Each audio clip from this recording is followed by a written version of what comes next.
am Tisha Middlebrooks, and I serve as the first vice president of the powerful Pi Mu Omega chapter of Alpha Kappa Alpha Sorority Incorporated. On behalf of our president, Deanne Wade Johnson, and the members of the chapter, we welcome you to our Meet the Candidate Forum. This evening, we remind you that your voice matters and your vote matters. Tonight, we are proud to provide a platform where you can hear directly from the candidates and ask the questions that will help you make an informed decision where you cast your vote on June 2nd. As members of Alpha Kappa Alpha Sorority Incorporated, the Pi Mu Omega chapter, we remain firmly nonpartisan. Our purpose is not to endorse candidates, but to educate, empower, and encourage informed civic engagement within our community. This forum reflects the mission by providing you with the information you need to participate fully in the democratic process. Please remember that early voting is currently underway. Be sure to check your designated polling location before heading out. If you're a resident of Willingboro, note that some polling sites have recently changed. So verify your location before you venture out. We are honored to have Tammy Pollard leading this evening's discussion. Tammy, welcome, and I turn this evening's discussion over to you.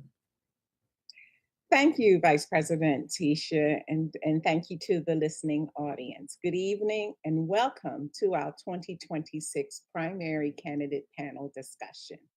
For the next 45 minutes, we will focus on topics at the federal and the local levels.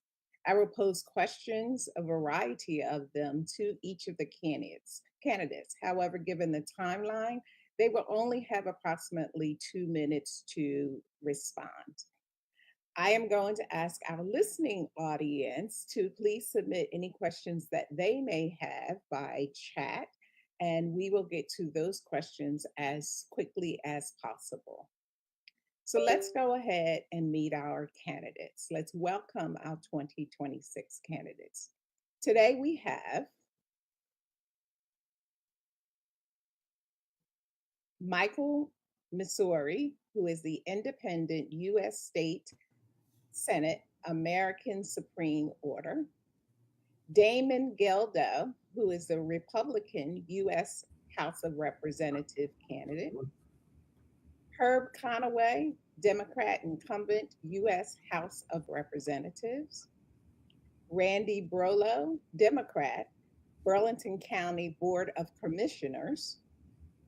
Jonathan Chaproy, Democrat, Burlington County Board of Commissioners, and Brian Carlin, Democrat, Burlington County Surrogates. Welcome and thank you for joining us tonight.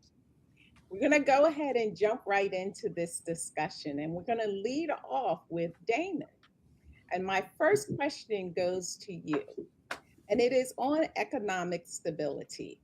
Working families across New Jersey are facing the pressures of inflation, rising housing costs, and shifting job markets. What federal policies will you champion to lower the cost of living and support sustainable economic growth? Thank you for the question, and we should call this show outnumbered because I'm the only Republican. It's all Democrats. But that's fine. I love to speak Democrats. They don't come on my show. But affordability is the biggest issue that's facing working families right now. I mean, I'm a construction worker. I'm a superintendent. I build commercial buildings. I feel it just like everybody else does. I say it all the time on my podcast. I'm like, I actually struggle to pay my mortgage. I work my butt off for it, and I know people are feeling it. So at the federal level, I support policies that reduce, inflationary spending, strengthen domestic energy production. I think that's really important, and encourage American manufacturing, bring businesses back here to the United States. That's an important thing, and also I would encourage getting. We don't have a lot of vocational schools either anymore, and getting kids that are outside. The way I see it with economic stability, college, I'm not calling it a scam. College is very important for people, but colleges they offer classes that are BS pretty much, and they get kids to come and they charge a lot of money for it. And there's nothing they can do afterwards because they're not going to make any money for that whatever they chose. I mean, I'm saying it's if you go for doctor, lawyer, like important things like that, or an engineer. But I'll say this real quick. My buddy always says it, and this is kind of a joke. He says, "Oh, you go to college for underwater basket weaving." He said, "And you can't get a job afterwards." And I see that with a lot of young people that they can't afford to buy a home, that they can't afford it. It's too expensive, and they come out of there in debt as well. So that's what I would support. All right. Thank you very much. Thank you for sharing. Next, I'm going to go to Michael, and it's around economic stability. That is not our only challenge we are facing. Healthcare access and equity are also concerns. So, what federal initiatives do you support to improve healthcare affordability, protect reproductive rights, and address health equity disparities in the diverse communities? Well, of course, we can't make healthcare free, so that's a problem. But personally, I do think that it should simply be affordable. Like, if any surgery costs like I don't know $5,000, cut it in half, make it 2,500. And as for reproductive rights, I'm a man. I have no say in that. I am not gonna give my opinion on abortion at all. I don't care about it. I'm a man. I can't get pregnant. It doesn't affect me. So, personally, I just want everyone to be able to afford what they need to do and avoid dying. It's that simple. Okay. So I'm going to go to Congressman Conaway. So, Congressman, are you on the line? I can't see.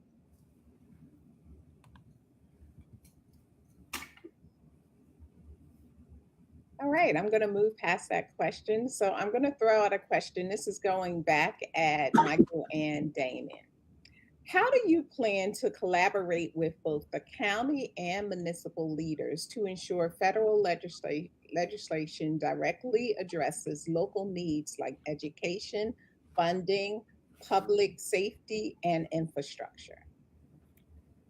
So who's going first on this one? Let's start with Michael. Well, personally, I don't live in Burlington County, so they don't know who I am yet. This is my first ever debate. So first of all, I thank you guys for letting me have my voice today, because I couldn't get anyone to show who I am. This is the first time. No one's ever seen me before. And so about education, obviously everyone deserves a basic right to education, and if someone can't get it, we're going to get them that. It's simple. Okay. Damon, what's your take on it? Well, I would say, like I said, I'm in construction. One thing I learned in that construction teaches you that you very quickly, nothing gets done or accomplished without teamwork. So even on the federal level, I have to work with county officials, state officials as well. Things that I don't even have the thing that I have nothing to do with, but I need to work with them. I need to help them because I look at it bottom up too. So I'm working with a lot of candidates right now that are running for commissioner, running for mayor. So I need to work with them because if they get elected, more chance I get elected. If I get elected, more chance they get elected. So it's all about teamwork, and we can't have a divide. It doesn't matter about the party, really. It doesn't. It matters about the person. It matters about what you're going to do. And if people don't work together, and that's I see a lot in the United States right now. It doesn't matter if it's New Jersey or any other state. I see a lot of division, and people don't have a conversation with each other. They don't talk, and that's the most important thing. Is you need to. It doesn't matter if you're Republican or Democrat or Independent. If you're representing everybody, and you have to talk to everyone and everyone that represents them on a lower level as well. Okay. All right. I'm going to jump back over to you, Michael, for one moment. I know you said that you don't live in Burlington County, and that's perfectly fine for what you're running for. But can you talk to us a little bit about it from the perspective of what would you do in order to support education needs and funding and public safety in the counties where you will be serving? Well, here in where I'm from, we have really, really controversial school systems. I feel like everyone on that board should be like probably removed. And I think that another thing, I feel like there's some families out there that are still like struggling to even pay a small portion for school lunches. So I feel like once again, prices should be lower for that. And yeah, that's what I think. Okay, all right. We're going to turn our attention a little bit. We're going to change course and start looking at the local level. So I'm going to come and ask question to Randy. So Randy, focusing on the fiscal responsibility and affordability, Burlington County has historically aimed to maintain some of the lowest average county taxes in New Jersey.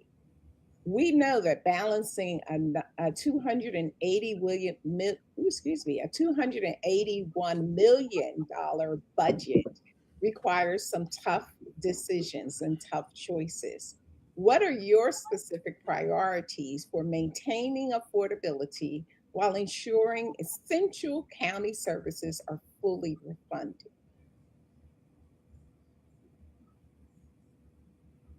I lost you for a little bit, and I want to apologize. I had to pick my daughter up from dance, and she asked for ice cream, so that's where I'm taking her. So I apologize. The last portion of the question, can you repeat that? I'm sorry. I apologize. Absolutely, no problem. The question is, what are the specific priorities for maintaining affordability and ensuring essential county services are fully funded? So we hire the best professionals, and we leave it up to the professionals. Listen, I'm not an accountant, but I do go over the budget with a fine tooth comb, along with four other of my colleagues, and we ask a lot of questions. But we really rely on our professionals, because the professionals are which really helps us run the county and keep taxes low. And we're very fiscally responsible. I know that a lot of people think that Democrats can't be fiscally responsible, but we're 100% fiscally responsible. While services stay the same, we don't cut any services. If anything, we add extra services. We rely on a lot of grants. And what's going on at the federal level is just a travesty, and what's going on because they're not giving us federal dollars, but we still fight for those grants. And you know, affordable housing is definitely on the table right now. I think there should be more affordable housing. We should provide housing for the teachers, the doctors, that are coming out of school that have to pay all these loans back. Like the gentleman said, he worked in construction. I'm a union tradesman. I'm a laborer. So I was afforded to go and make a good wage because I didn't have a college debt. But some people don't have that, don't have that debt. Some people do have that debt and they have to pay it back. So they need affordable housing. So that's some of the things that we at the county level, we strive to keep going forward. Okay, well, we're going to come back to talking about housing, but I'm going to move on and ask Jonathan a question. So Jonathan, can you tell us about your plan for economic development and local businesses? We know that new legislation aims to bring urban enterprise zone benefits and reduce sales tax incentive into areas like Burlington City to combat local poverty and to spark growth. But how will the Board of Commissioners under your leadership support small businesses and stimulate growth creation in the aging urban centers across the county? Thank you so much for that question, Tammy. Hopefully you guys can hear me okay. Thank you to Alpha Kappa Alpha and Pi Mu Omega for hosting this really important forum. Really appreciate the opportunity to engage on important questions like this, right? Economic development is so critical to our downtowns, to our incredibly historic communities all over Burlington County. I want to thank Senator Singleton, who's championed that legislation on behalf of Burlington City to create a new economic development zone, a new UEZ here in Burlington County. I think that's one piece of it, right? You know, Randy, Brian, and I are out talking to folks all the time across Burlington County, and one thing that is consistent is you know, folks don't care if they live on a local, a county, a state, or a federal road. They care if that road has a pothole, right? And so it really takes all of us together, working with our federal partners, our state partners, with our local folks to develop and maintain our historic downtowns. Let's be real, our small businesses are the lifeblood of our economies. So we all need to be working together to ensure that those small businesses are sustained, that our communities are invested in, and that we continue to have a vibrant place to live and to work here in Burlington County. So, Brian, what is your take on the same question? Can you elaborate a little bit further? I served as a councilman and mayor in my prior life, 5 years on council, 11 years on mayor. But my position today is kind of is judicial. So I really am not comfortable saying I can give you answers or that I can affect those changes because it's not the nature of my position. You know, I know the efforts that go into building businesses coming into communities, and that a partnership between private businesses, private entities, the county, and the municipalities is critical to making that a success. And that's the best answer I'm going to be able to give you, Ms. Pollard. Thank you so much. And I'm going to come over to you, Randy, and I'm going to ask you the same question. What are your thoughts around the economic development and local businesses? So I'm going to echo my colleagues or my running mates' sentiments. Small businesses are the lifeline or the bloodline of our county. We partner with the Burlington County Chamber of Commerce. They're able to come out and do ribbon cuttings and promote the business. We do it through our social media page.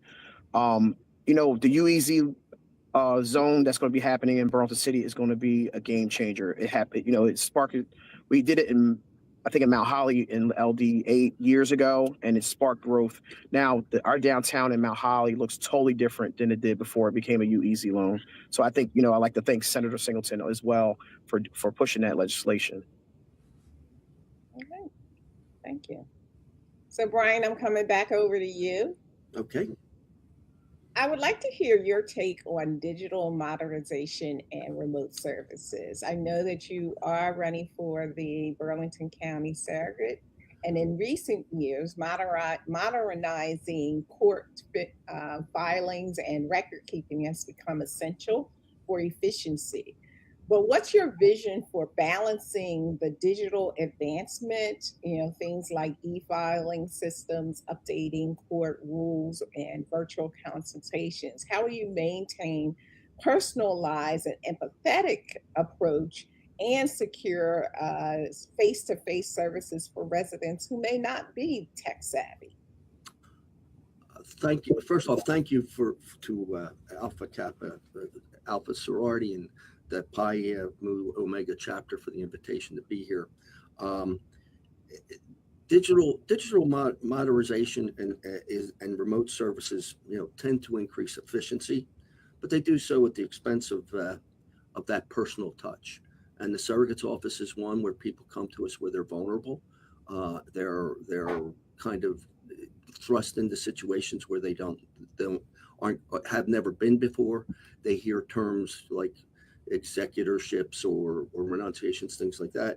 So that personal touch is critical. And as somebody who represented people and who've come in my private practice doing estate work, for 40 years. I know that that personal touch is something that is critical in the surrogate's office. I see it over the past 4 years. I've been serving as the as the surrogate. That personal touch, that feeling of, and we our motto is empathy, dignity, and respect. And so, we live by that in that office, and we've been very effective in doing so. But I guess having that background, I would say that in balancing the benefits of digital modernization and remote services, my default is always going to be erring on the side of providing personalized services because, frankly, that's the lifeblood of doing it. Yes, we have a legal responsibility. Yes, we're going through a legal process, but we also have to be sensitive to people who have not have never gone through the process before. We deal with the gentleman who's buried his wife, and when you say, "Hey, how are you doing?" He'll tell you, "Hey," and I had a client do this. I just wanted to jump right on top of that casket when we put her to rest, because they're lost. And so digital and digitalization and remote services are wonderful, but I think it has to be measured. I sit on various committees with the surrogates and the judiciary, where I have the opportunity to express my feelings or give some input as to how to implement it.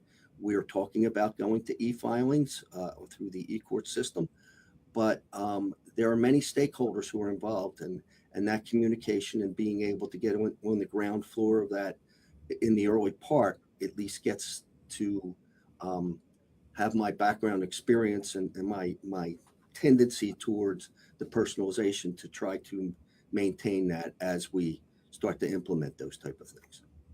Okay, thank you. All right, I'm coming back to Jonathan and to Randy. The county has recently made significant investments in social services, including mobile medical units and the development of a permanent emergency shelter that's on Wood Lane Road. What is your vision for expanding or refining mental health outreach and support systems for youth, families, and individuals re-entering the community? Let's start with Jonathan. Thank you so much for that question. This is an area of personal passion for me. I spent the last several years having the great fortune of working at the state and serving in a statewide capacity around mental health, substance use, and addiction issues, as well as social safety net issues. So this is an area of deep passion in making sure that we deliver services with compassion and with excellence. And a lot of services for Burlington County residents are delivered at the county level. And as Tammy, as you rightly pointed out, this county commissioners board has made some significant investments around mental health and expanding services, making those investments. But there's so much more that can be done. And I look forward to working with the Board of Commissioners on that. I will say specifically on mental health, there's a few things statewide and locally that have been really incredible advances recently. If anyone's not aware, there's a new 3-digit number to dial for anyone who's in crisis. It's 988. And this is moving away from this is moving toward a more comprehensive setting and system of care in response to mental health crisis. So just a public service announcement for anyone who may have a loved one in a mental health crisis. Expanding availability to naloxone, and the Board of Commissioners have taken settlement dollars that have been hard fought and won from opioid manufacturers who have perpetuated addiction crisis across the nation, and they've reinvested that into the community and into combating addiction. So I'm so proud of what's already been accomplished here in Burlington County, and looking forward to bringing my skills to moving that forward. And Randy, my running mate is an expert on this subject. So I will say, when I was my tenure as vice chair as Board of Social Services, we streamlined how people get help. right? It's more so of like the DMV. You have almost like offices where they can come in, they sit down, they grab a number, and then they're all in the same room and they're not running around the whole building. So streamlining those services and streamlining those way people get help. That's what I would be, pushing forward. So we need to keep moving forward and helping out people that have these situations, because everyone has knows someone that's been affected by mental health, right? I'm sure one of us on this call has a family member that might have committed suicide or had drug addiction. And reaching out to the community. We're always in the community. I'm actually was at an event today where I'm always going to be in the community and be supporting some of our efforts to help people and out and about. Okay. So we do have a question from our listening audience, and this goes out to any of the candidates anyone that wants to answer this. What is your stance on mental health services and supporting people who are unhoused? Okay, I was going to take. Well, I thought it was another question, but I mean, anyone else wants to take that first? That's fine. You can go ahead of me. I'll take it as well. Go ahead, I was looking at the data center question because I've been involved. Yeah, I'll take that question. Okay. So, of course, if you're struggling with mental health, I'm here for you. The American Supreme Order is here for you. We care about you. We love you. We want you to vote for me, obviously. And so I've known people that struggle with mental health. I have struggled with mental health before. I really want people to get their help. Once again, I know I sound like a broken record, but mental health services all should be free. And the second question, supporting people who are unhoused. I know some people are not going to like what I'm about to say, but I believe that there's a group of people that should get priority to get a home first, and that is our veterans. It's absolutely ridiculous that some veterans are still on the streets.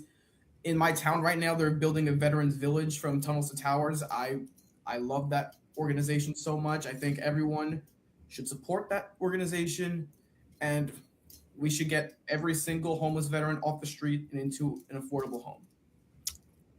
And Ms. Pollard, I would defer to my two commissioner candidates for the most part, but in terms of the surrogate's office, the fastest growing area we have of work is in the area of guardianships, both for young people turning the age of 18, people who have,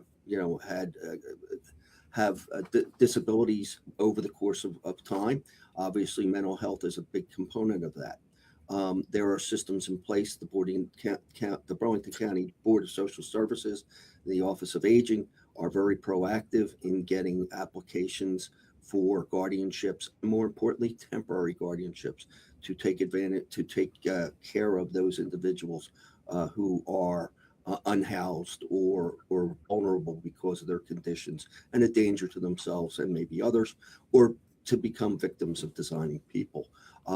There's a policy in my office that when those type of cases, along with hospital cases where somebody's in a hospital and using a hospital bed, and they're asking to have a guardian appointed to be able to get them moved on, they've peaked, they've plateaued with their treatment, and get them into a facility where their concerns could be addressed.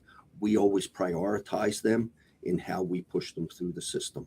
But but it is certainly something that I see in my office, and I know, just that the response from the county and how the Office of Aging and the Board of Social Services are responding to those concerns.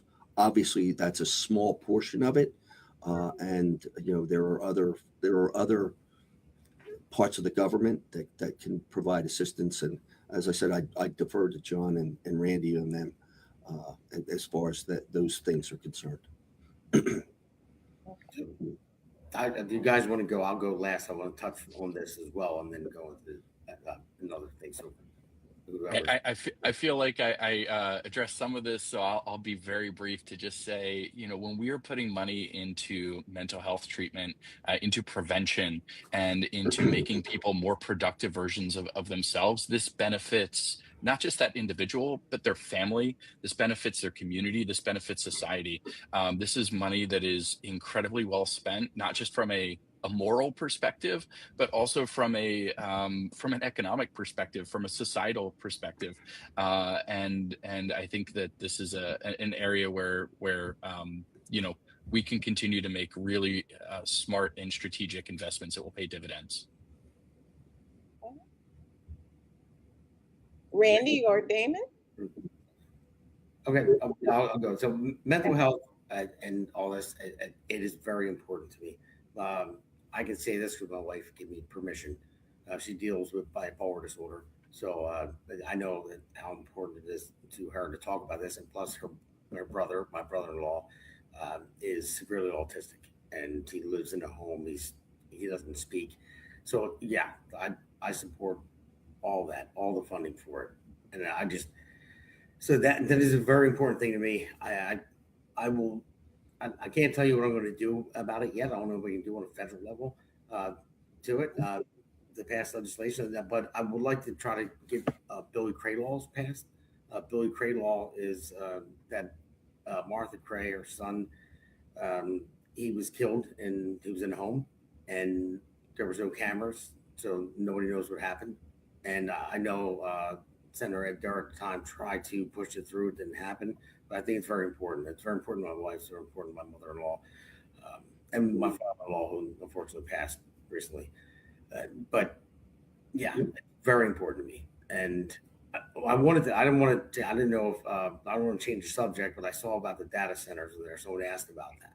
We're going to go there. So just give me a moment and we will get to that topic in 1 second. But I do want to give Randy a chance to jump in on this question. And if not, I do have a kind of a follow-up question that ties a little bit to Brian. Yeah, so one of the reasons I ran for commissioner last year is I wanted to see if we can provide more services for special needs children and actually adults. So this past year, April 25th, the county and along with our partners with the Burlington County School Special Services School, we had our first Autism Speaks event, and our surrogate was there, our library commissioner was there, and it was a success. It provided services and talked about, had breakout sessions, and we discussed how to support people with special needs in our special needs community. My son is 9. He's on the autism spectrum. So that's one of my passions, is to help people with on the spectrum of autism. So hopefully I answered your question. So yeah, thank you. You're welcome. So Brian, I'm going to come back to you because from the surrogate's office, from that perspective, I know that there are a lot of things that you handle that are deeply emotional and complex. They're life milestones that are happening, whether they're adoption or the executing the wills of loved ones. But many of our residents only discover the surrogate's office after they're in the middle of a crisis. Like I can say for my own perspective, I lost my father. I did not know that the office was there until that time. So how, if you're elected, what specific initiatives or outreach programs will you implement to educate Burlington County residents about estate planning and living wills and the probate process before they face an emergency? From the time I've taken office, have made a commitment to always get out in the community and do presentations to community groups. And it's a very simple process. If a community group has an interest, they reach out to my office, and I generally don't say no because it is something to get out and get people moving, to start to plan. People are better educated today with regards to wills and trusts and things like that, but they don't know about the surrogate's office till they need us. We're the place you take that will. So we've been making presentations to community groups with regards to that. As I said, one of our growth areas has been the guardianship side. And I was proud to participate in the autism awareness event that the council or that Commissioner Brolo discussed, because it gave us entree to get in front of the parents of young people who have children turning 18 and are confronted with what we all are confronted with when our kids turn 18, that by law, they're adults, and they the doctors and people don't necessarily have to talk to mom and dad anymore. So, and it's even more acute in that circumstance because, with the special needs individual, the parents have been really guiding those kids through life, and suddenly they feel powerless. We do so. Getting that entree into that community has been something I'm proud of. Improving our website, and I'll be honest, that was something I ran on when I first ran, but because of circumstances such as walking in and at the tail end of COVID and having a conference table full of files that had been backlogged and staff uh, issues with people going out on leave and turning around and in and out with personnel. I haven't gotten to that as quickly as I would like, but it's certainly something I will do. We put out informational pamphlets that will describe each of the processes. They are being updated right now because it's the different things we do are while they're the same as they were back in the 1800s. They're changing. Digital media. How do you get access to your digital accounts? All part of the educational process. But as I said, getting out, seeing people, and I'm limited because I'm a member of the judiciary, so I have to kind of work our way through, or have to kind of abstain. I also work at the level of the court side.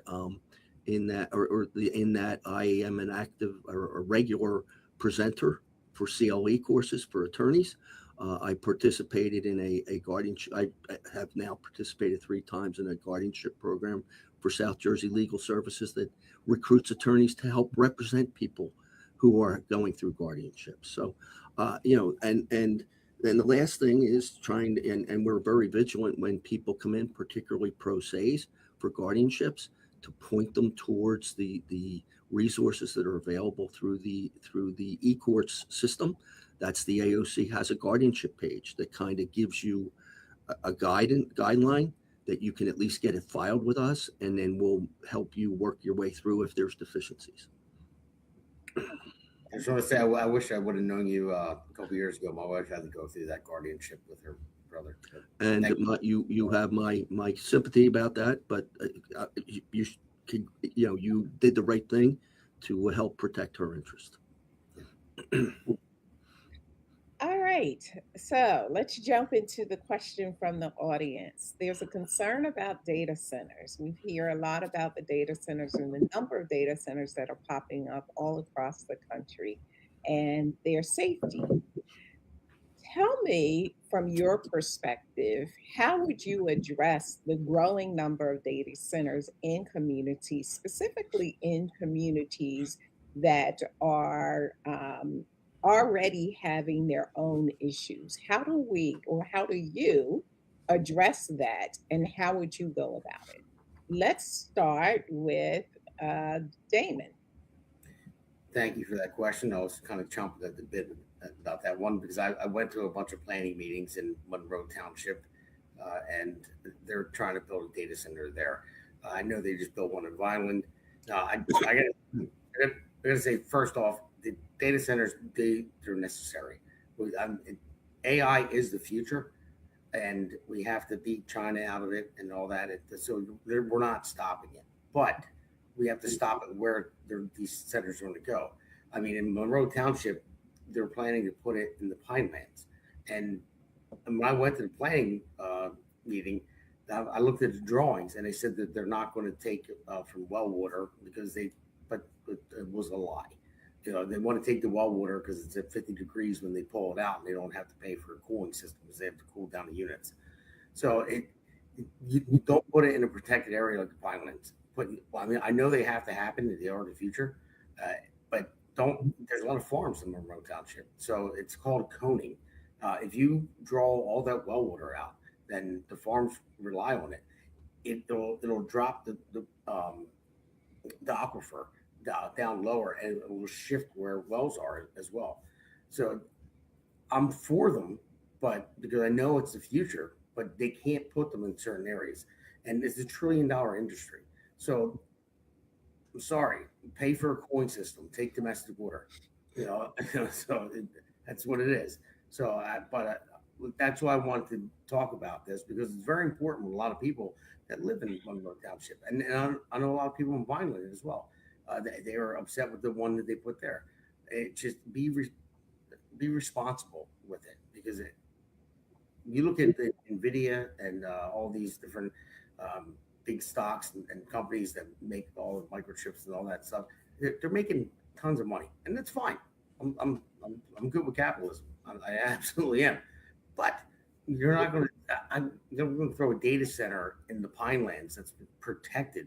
You can't even cut a tree down in the Pinelands. But now they're saying, okay, we're going to throw a data center there and knock down all these trees, and then guess what? We're going to take all the well water and suck it all up and hurt all the people that have farms. I mean, that's a very important thing to me, and it's important to a lot of people that I know, whether Republican, Democrat, Independent, people just live there. It's an important thing to them. So that's why I wanted to touch on that. Thank you.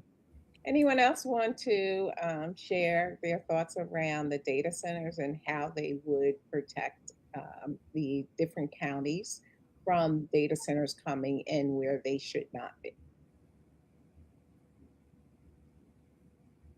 Oh, you all got shy on me.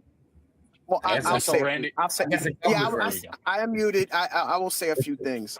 Partnerships with the developers and ensuring that they're going to build responsibly. We cannot have a developer coming from Arkansas coming up here and not respecting the laws of New Jersey, right? And how we keep our drinking water clean, how we keep our environment clean. We have to have these nice partnerships with these developers, because like the gentleman said, this is the future.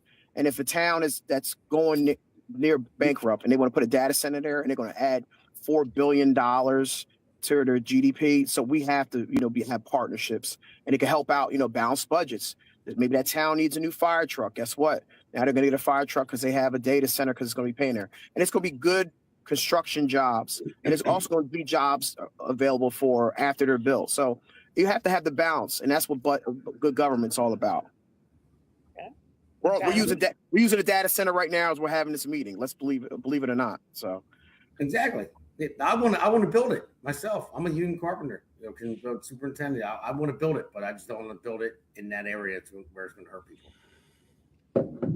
So I will just tag onto that and just say, agree with Randy, right? This is all about smart growth and being really intentional and having community input, right? And as Damon pointed out, right, the impact of our resources and the resources that a data center could consume, and what we've seen in other places, goes far beyond the immediate community. So we need to be really smart about the regional planning here.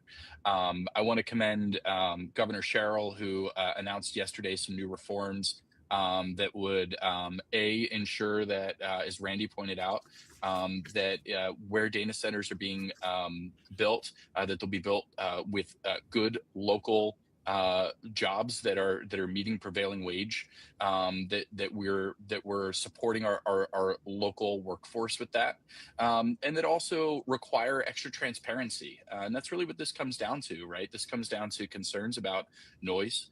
This comes down to concerns about water and electric usage. There's an instance out in Nevada, which is a pretty extreme instance, where the public utility said, we're tapped out and we're going to stop serving residents because a data center came in.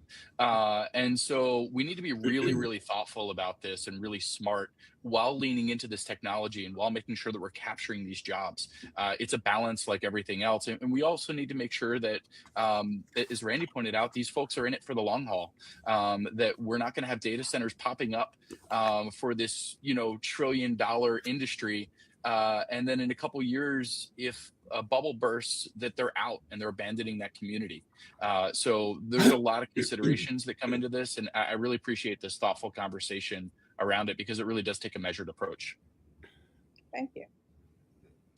All right, we are coming up quickly on the top of our hour, so I am going to shift us a little bit and shift us to something that we're all seeing and hearing about, and that's voting rights and civic engagement. So I'd like for each of you to take, give me about 2 minutes or less and tell me about, if elected, from your position, what steps would you take at the federal, state, or local level to protect voting rights, increase ballot accessibility, and strengthen the public trust in the electoral system? Let's start with Michael.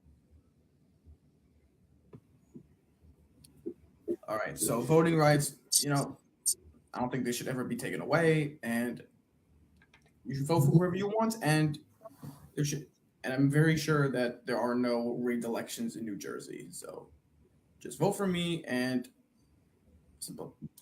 Voting rights is not a priority on the American Supreme Order. It's more like a national level of problems, and I feel like voting rights is not one of them. Okay. And let's go to Randy. Okay. So I'm going to say this, and please, hopefully I don't offend anyone, but I'm going to say it anyway. As the only person of color that's on this panel, besides the moderators, this is an attack on Black and brown people. And it's appalling what they're doing at the federal level. They're attacking voting rights. And whatever I can do at the county level, whether it's provide more voter registration, speed up the process for people to be able to vote, more polling locations, I'm going to support it 100%. Okay. Damon?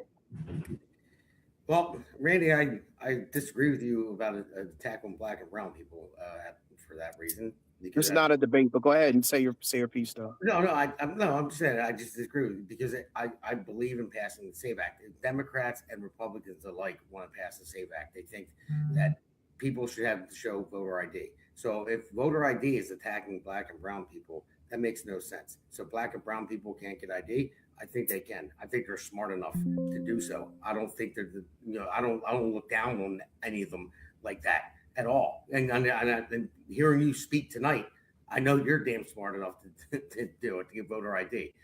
Because I'm a laborer, not a carpenter. Well, there you go. That's a good shot.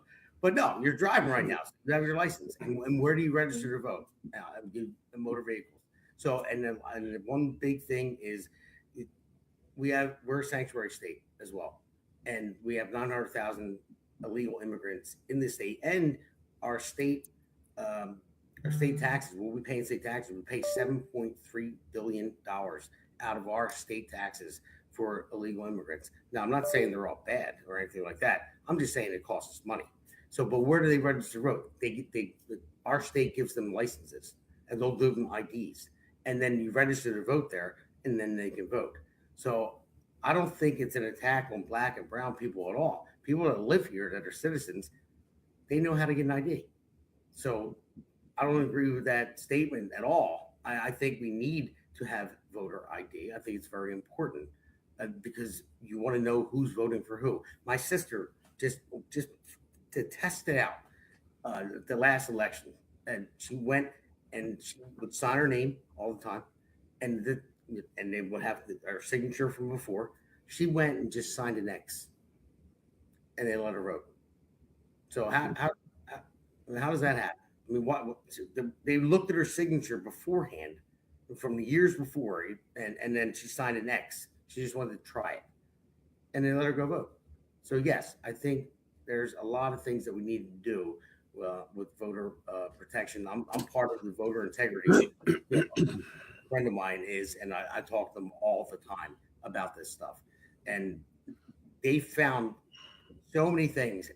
I mean, I can't get into all of it because for the sake of time, but there is an issue with it. I'm not saying that everything's fraudulent. That, like, say Jack Chiarelli got beat by 600,000 votes or whatever. I'm not saying he was cheated out of it. A lot more people came out for Michael Sherrill. that simple. I'm sure there were some problems. I'm sure people voted that shouldn't have voted, but it wasn't that big. But it's still an issue.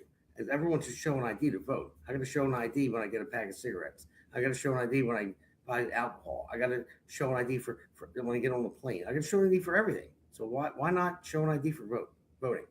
It makes Let's get a couple other perspectives in here. So, Jonathan, I see you smiling at us. I'm sure that you have an opinion.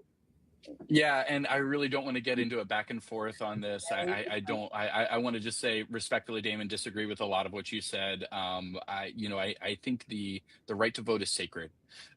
It's sacred in our democracy. Participation is critical. Whether it's and thanks to everyone who's listening tonight, participating in forums like this. I will also say I appreciate Republicans, Democrats, Independents on this forum tonight. There's a lot that we agreed on mental health and on critical access to programs. So I appreciate that. But the issue here is voter engagement and voter education. From a county perspective, there's a lot that the county commissioners can do to improve access to voting, and I think that's really critical here. And so not only building trust, right? And Randy and Brian are doing a fantastic job in their current positions out in the community, building trust in government, building those connections, and that's a big piece of it. But then also the nuts and bolts of actually running elections, which is a county and a state prerogative. So I will leave it there. But there's a lot of work to be done here. All right. Do you mind if I just ask one question before anyone else goes? What is holding anybody back from voting? We have mail-in ballots, we have early voting that's already started, and then we have election day. So what's holding anybody back from voting? I'm just curious before anybody wants to answer. I would suggest that that's a conversation, not necessarily for this type of forum, that you can have with my colleagues. My answer to this question is a simple one. I got my start in politics as an 8-year-old kid with my father, who was a ward politician in Philadelphia, putting me in the back of a pickup truck, and my brother and I stapling campaign signs for candidates to the telephone poles in Northeast Philadelphia. I've run for elections for school board, obviously for council, as for mayor, and stood for several of them. So and as a surrogate. I have a lot of views and on the importance of and to give you some context of that time frame, I started when I was 8 and I just got my Medicare card. So you can do the math, but I have a lot of views on that. Unfortunately, I am sitting as a member of the judiciary in my role as the surrogate. I am barred by the rules of judicial conduct from making comments on that type of question. Because of the political nature of it. So I'm going to respectfully defer but I do have views on it, and I can't answer. And I respect your response, Brian, and thank you for bringing us to the last word. So I want to thank all of you for joining us today. I'm going to give you 1 minute each to go around and do your pitch, and then we will move to closing. So I'm going to start, Brian, since you respectfully dropped out of that question. I'm going to start with you to give us your 1 minute pitch. As I've always done, I'm standing before the voters and asking for them to give me another term in office.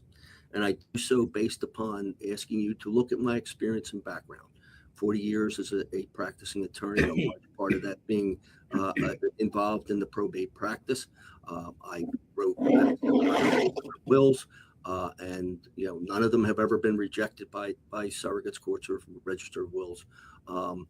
And my performance, my office staff of 7, as I said, we got through the recovery from COVID, got all that backlog done probably within about 9 to 10 months, and we're able to open the office to the public by June of the following year.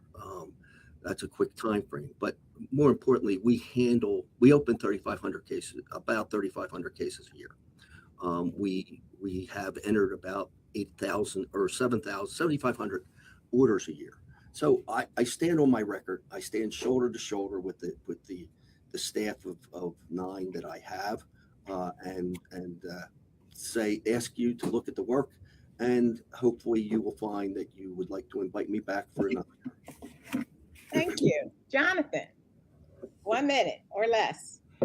Tammy, thank you so much for keeping us moving. We've covered an incredible amount of ground here in just about an hour, and you have a unruly group of people here to keep organized. So thank you, and thanks again to Alpha Kappa Alpha for hosting all of this.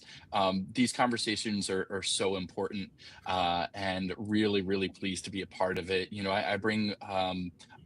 This is my first time running for office, but I'm looking forward to bringing a lot of experience working on the state and the local level, chairing the Burlington County Library Commission for the last 7 years, and building upon that experience and bringing some of our good ideas and building upon them, and hopefully joining the county commissioner board. You know, I'm so grateful to be running alongside of Randy and Brian, who have a wealth of experience, and you know, just encourage everyone to go out and vote. As I see flash up here a couple of times, early voting is open now through Sunday. And then election day is Tuesday. So if you have a vote by mail ballot, please return it. If you're looking to vote early, get out there. And then, you know, Tuesday, the big day, polls are open until 8 p.m. So ask for your support, and looking forward to earning every single vote. Randy. Yes, I want to thank Alpha Kappa Alpha Incorporated. My sister actually is a member, and you know, a couple of my cousins are as well. You really did herd the cats today, because we all have different backgrounds and different views, especially when it comes to voting.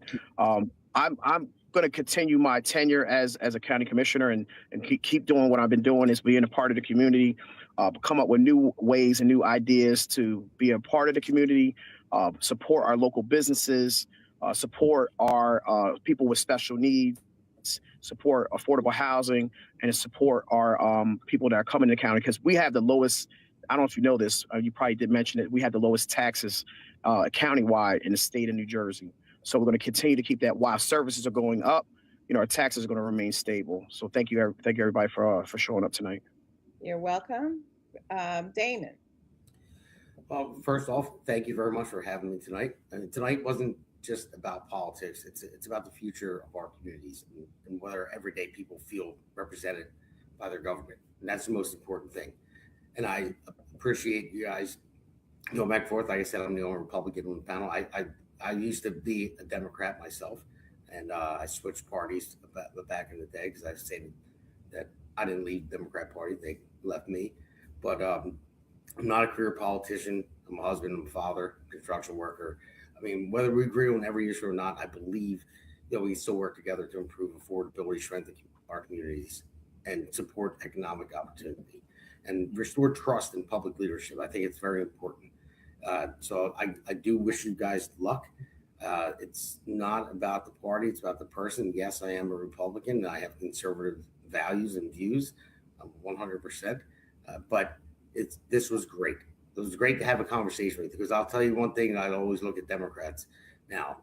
They don't want to have a conversation. They don't want to come on my podcast. You know, I have the America's Pulse Network's Jersey Shore podcast, and I ask Democrats to come on all the time, and they won't have the conversation, but you guys did.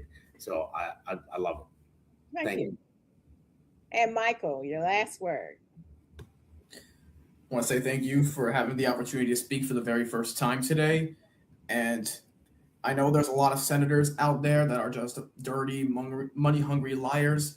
But if you elect me as senator on day one, I will make sure that all murderers, rapists, and pedophiles get the death penalty. I will make sure that every school is safe and secure. We are going to end the school shooting epidemic. I'm going to call out all the big retail stores and make sure that they lower their prices, or else we're going to switch to local small businesses, and remind all Americans that Christ is King. And I want all of you, all of my viewers that are watching this, to send this live stream to all the major news outlets: Fox News, CNN, NBC, everyone, and let them know the American Supreme Order has arrived. Thank you all for joining us today, and I am going to turn this back over to Vice President Tisha Middlebrooks, but I want to thank you and thank our listening audience for the questions that they provided to us.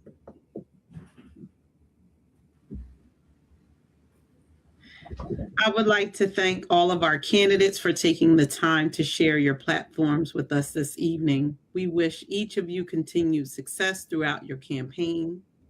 As a reminder, early voting is available at select locations, or you may cast your vote on June 2nd. As a chapter, we remain committed to educating, empowering, and encouraging informed civic engagement within our community. I would like to share 2 exciting upcoming events for Pi Mu Omega Chapter. First, we are celebrating our 40th anniversary on June 27th, 2026 at the Westin Hotel in Mount Laurel, New Jersey from 6 p.m. to 10 p.m. This is a wonderful time of fellowship, reflection, and sharing memories of the many ways we have served our community together over the years in Burlington County. We would love you to come join us for this special occasion. We will have open bar all 4 hours and buffet and a cocktail hour.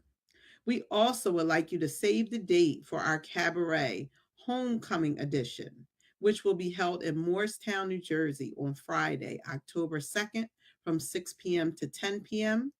We invite everyone who enjoys music, dancing, and fellowship with family and friends to come out and support this exciting fundraiser. Proceeds will help support our chapter programs and scholarships. Thank you again for watching this important program, and we wish you a blessed and wonderful night. Yeah. This one's for New Jersey. For every working family that's had enough. Name's Damon Galdo. And I'm just getting started.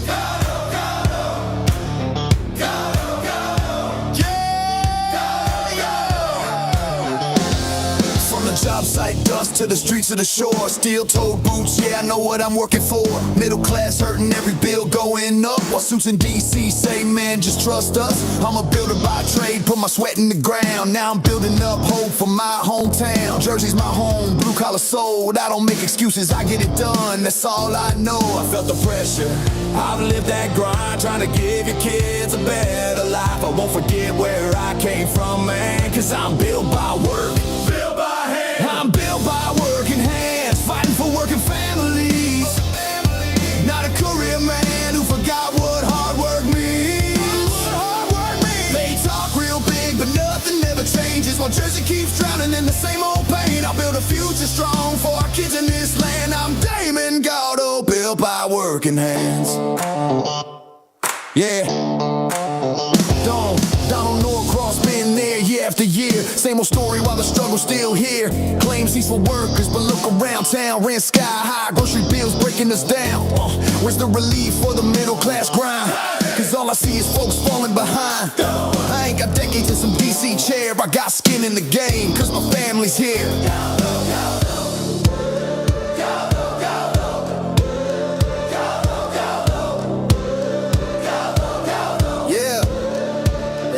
Time, they had their shot, and tell me, Jersey, what have we got? It's time for change, time for a stand, time for a work, and not another plan, not another plan, not another plan. Yeah! I'm built by working hands, fighting for working families. Not some suit who sold you fantasy. We waited long enough, it's time to demand a future built by honest hands for Jersey strong, for this great land. I'm Damon Galdo, built by working hands. Yeah, this ain't left, this ain't right. This is fight for what's right.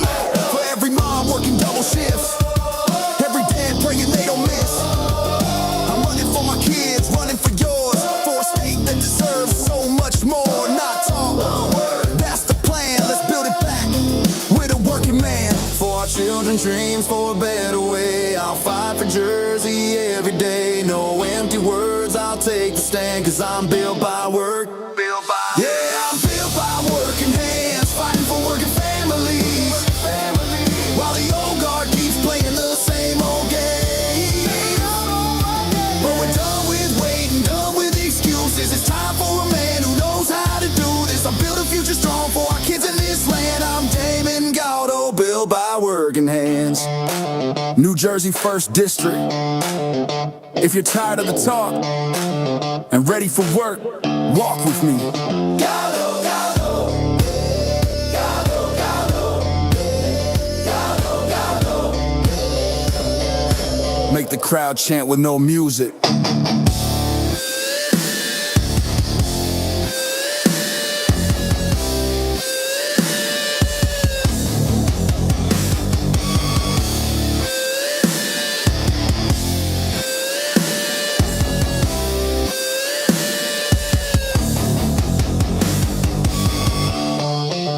The Hammer thanks you for watching tonight's Jersey Shore podcast. See you at the next packed show, from breaking news to topics that will keep you informed. So please click the subscribe button to get notified of upcoming episodes. If you like what The Hammer talked about, then share the Jersey Shore podcast to others. Damon also looks forward to seeing you on the next episode.